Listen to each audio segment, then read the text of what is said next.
48 yaşlı qadın xəstəni kolonoskopiya eləyirik.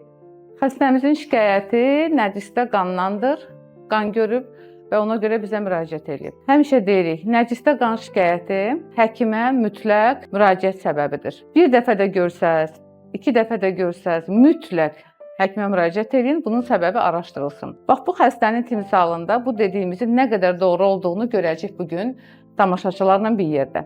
Deməli, biz bağırsağı müayinə eləmişik, düz axıra kimi gəlmişik, çepumun dabanıdır burada. İndi yavaş-yavaş bağırsağa baxa-baxa düşürük. Bir də yeri gəlmişkən, həmişə kolonoskopiya hazırlığında deyirəm ki, bağırsağı yaxşı təmizləyin. Bu çox önəmlidir. Baxın, bağırsaq təmizliyi burada natamamdır, kafidir. Yəni, yaxşı deyil. Ona görə də biz, məsələn, burada balaca bir polipləri gözdən qaçıra bilərik. Düzdür, böyük bir törəmə olsa falan gözdən qaçmaz. Həmişə deyirik ki, bağırsaq təmizliyini yaxşı eləyin. Dediyimiz sudur, dərmandır, onların qəbulunda qaydalara ciddi riayət edin. Yenə də bağırsaq təmizliyi bizi qane eləyir nisbətən. Ona görə də müayinəmizi çəkməyi qərara aldıq. Baxa-baxa çıxırıq bütün bağırsaq hissələrinə. Görürsünüz, bax, burada da nəcis kütlələri var. Bəzən bu qatı nəcis kütlərini çəkə bilmirik, çünki aparatımızın gözünü tutur və sonra da bizim işimizin yarımçıq qalmasına səbəb olur. Baxa-baxa çıxırıq, görürük damar şəkli normaldır, bir törəmə, bir polip, eroziya, bir şeylər yoxdur. Kolonoskopiya müayinəmiz diskə yazılır və həmçinin də biz bağırsağın müxtəlif hissələrini şəkillər alırıq ki, çünki çox vaxt xəstələr diskə baxmırlar, yəni və yaxud da ki, nəsə problem olur, proqramla açılmır. Amma şəkillər onlar üçün daha informativ olur, maraqlı gəlir. Ona görə bağırsağın bütün hissələrinə bir şəkillər alırıq. Yavaş-yavaş bağırsağın aşağı hissələrinə yaxınlaşırıq.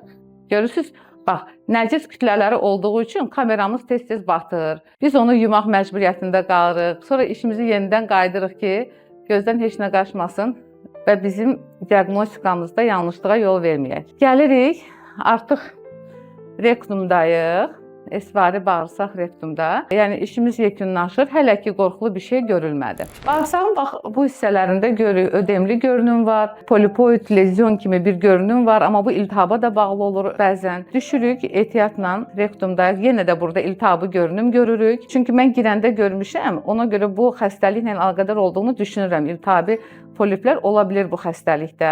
Deməli, düşürük indi. Yenə müayinəmizi davam elətdirik. Bağırsağın sonlarına işimizi artıq yekunlaşdırmaq üçün sonlara doğru gəlirik.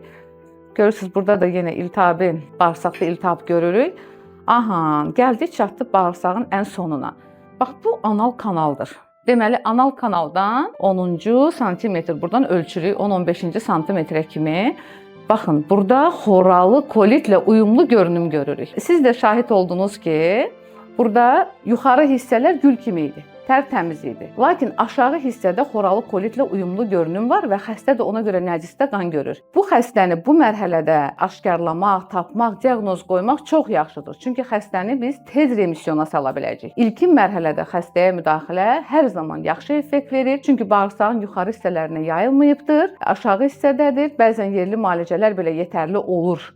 Ona görə xoralı kolit diaqnozunu təsdiqləmək üçün indi biopsiyaları almalıyıq və bunu patoloji müayinəyə göndərməliyik. Biz görürük, həkim endoskopist tərəfindən qoyulan diaqnozdur, amma mütləq diaqnozumuz öz əksini patoloji müayinədə və diaqnostikada da tapmalıdır. Ona görə biz biopsiya alıb göndərəcəyik. Böyük ehtimal xoralı kolit xəstəsidir. Lakin zaten müalicəmizi başlayacağıq biz diaqnostik təsdiq olunana kimi, amma yenə də mütləq bu olmalıdır.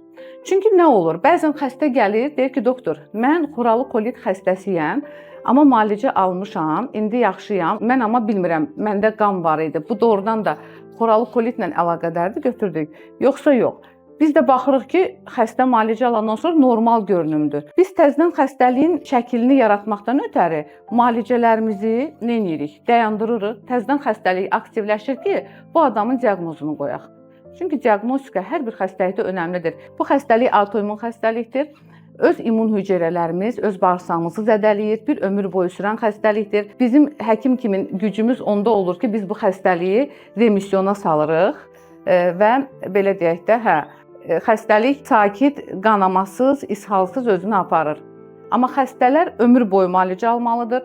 Çünki 2-3 aylıq müalicə verək, 6 aylıq müalicə verək, sağalan xəstəlik deyil.